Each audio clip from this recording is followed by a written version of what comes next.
Un año más, Zarautz se muestra como una cita indispensable en el calendario de la Euskola Belliga. La 51. Zarauzko Estropadak se volverá a poner en juego este fin de semana con la ya clásica doble jornada repartida entre el sábado y el domingo. También estarán presentes en aguas zarauztarras las embarcaciones de la Liga Euskotren, que se disputarán la Margarren, Zarauzko y Kurriña, con la que cerrarán el vigente curso en el que se ha impuesto San Juan y Iberdrola.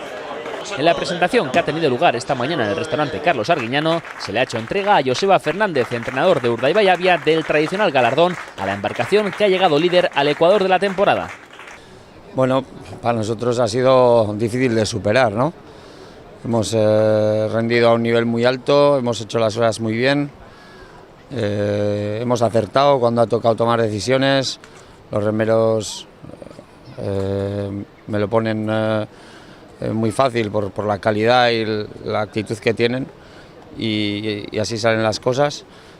Y bueno, la verdad es que afrontamos la bandera de Zarautz con mucha ilusión. El año pasado no tuvimos un buen fin de semana y eso hace seguramente que tengamos más hambre para intentar ganar esa bandera y bueno, pues en eso estamos y esperemos estar en nuestra mejor versión.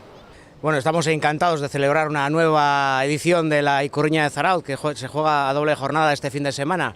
Celebramos ya la 10ª edición de la Ikurriña de Zarautz femenina, que ya es decir, 10 años de que comenzó el Ayuntamiento de Zarautz a apoyar el remo femenino, y la 41ª edición de la Ikurriña de Zarautz en categoría masculina.